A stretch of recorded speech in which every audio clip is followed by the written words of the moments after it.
اور باقی سارے نبیوں سے بلند تر ہوتا ہے۔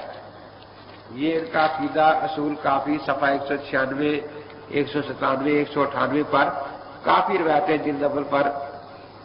تو ان تفصیلات کے مطابق عقیدہ امامت دراصل ختم نبوت کا انکار ہے۔ تو یہ عقیدہ امامت کی جو تفصیلات ان کے ہاں ہے تو وہ تو امام نبی بلکہ نبی کے بھی سے بڑا ہوا ہے نا۔ تو اس لیے اس عقیدے سے امامت کا عقیدہ جس طرح جو رافضیوں کا ہے، یہ عقیدہ ختم نبوت کا انکار ہے۔ شاہ ولی اللہ محدث دہلوی رحمۃ اللہ تعالی علیہ اپنی کتاب تفہیمات الہیہ صفحہ 294 جلد 2 پر لکھتے ہیں کہ مجھے کشفی حالت میں بتایا گیا کہ رافضی ختم نبوت کے منکر ہیں۔ پھر میں نے ان کی کتابوں میں غور کرنا شروع کیا تو پھر میرے ذہن میں یہ آیا کہ ان کا عقیدہ امامت جو ہے یہ ختم نبوت سے متصادم ہے۔ پھر صفحہ 301 پر آگے جا کر لکھتے ہیں اسی دوسری جلد پر کہ پھر مجھے کشف میں بتایا گیا کہ تو صحیح بات تک پہنچ گیا ہے، واقعی ان کا عقیدہ امامت جو ہے وہ ختم نبوت کے خلاف ہے۔ اسی طرح تحفہ اثنا عشریہ میں شاہ عبد العزیز صاحب رحمۃ اللہ چھٹے باب میں صفحہ 170 پر یہی لکھتے ہیں کہ یہ جو عقیدہ امامت کا رافضیوں کا ہے یہ ختم نبوت کے خلاف ہے۔ ملا باقر مجلسی بھی الانوار صفحہ 82 جلد 26 پر بھی اس بات کا اعتراف کرتا ہے۔ اسی طرح ان الائمۃ یعلمون علم ما کان وما یکون وانہ لا یخفی علیہم الشیء صلوات اللہ علیہم، اصول کافی صفحہ 260 جلد اول، کہ ائمہ جو ہے ان کو علم ما کان ما یکون حاصل ہوتا ہے اور وہ ذرے ذرے پتے پتے کا علم جانتے ہیں، عرض سے لے کر فرش تک، شرق سے لے کر غرب تک، ازل سے لے کر ابد تک، ذرے ذرے پتے پتے کا کہتے ہیں کہ ان کو علم دیا گیا ہے۔ تو اس لیے یہ ان کا عقیدہ ہے انہم یعلمون ما فی الضمائر و علم المنایا والبلایا و فصل خطاب والموالید الانوار صفحہ 137 جلد 26، کہ ائمہ کرام جو ہے یہ دلوں کے بھید بھی جانتے ہیں، کس نے کہاں مرنا ہے یہ بھی جانتے ہیں، کوئی کس دکھ اور مشکل میں پھنسا ہوا ہے ان کو اس بات کا بھی علم ہے، اور کس نے کہاں پیدا ہونا ہے، کس خاندان میں، کس کے گھر میں، اس کا بھی ان سب کو علم ہے۔ تو آگے پھر انہوں نے لکھا ہے کہ ائمہ حضرات کے ذرائع علم کیا ہے۔ ہمارے ہاں تو کتاب سنت اجماع قیاس ہے نا، ان کے ہاں پہلا نمبر ہے کتاب و سنت، لیکن یہ لکھنے کی حد تک ہے کیونکہ قرآن تو ان کا غار میں ہے اور سنت کا ثبوت تو صحابہ سے ہوتا ہے، جب صحابہ ہی عادل نہ رہے تو سنت کا ثبوت بھی ختم ہو گیا۔ اس کے بعد آگے لکھا ہے کتب سابقہ کہ ہر امام تورات، زبور، انجیل اور باقی نبیوں کے صحیفوں کا عالم اور حافظ ہوتا ہے، تو اس لیے بہت سے مسائل وہ ان کتابوں سے لے لیتے ہیں۔ روح القدس 24 گھنٹے ان کے ساتھ رہتا ہے۔ الروح العظم جو روح القدس سے بھی ایک اعلیٰ چیز ہے وہ بھی ان کے ساتھ ہوتی ہے۔ الصحیفۃ الجامعہ، ہر امام کو جب وہ امام بنتا ہے ایک صحیفہ دیا جاتا ہے جس میں اس زمانے کے احکام ہوتے ہیں۔ علم جفر، یہ جو لکیریں وغیرہ لگا کر حساب لگاتے ہیں تو ائمہ اس کے بھی امام ہوتے ہیں۔ مصحف فاطمہ ان کے پاس ہوتا ہے جو ہمارے قرآن پاک سے 3 گنا بڑا ہے، اور ایک علم کے نور کا ستون ان کے سامنے رہتا ہے، وہ جب چاہے اس سے دیکھ کر علم حاصل کرے۔ فرشتوں سے ملاقات اور القاء ان کو ہوتا رہتا ہے، اور ہر ہفتے میں 1 دفعہ امام کو معراج ہوتی ہے۔ پھر جب بھی سال کے بعد شب قدر آتی ہے تو اگلے سال کے احکام کی لکھی لکھائی کتاب ان کو مل جاتی ہے کہ اگلے سال یہ کچھ ہونا ہے اور یہ احکام ہو گئے۔ اسی طرح 12واں طریقہ علم نجوم کا ہے۔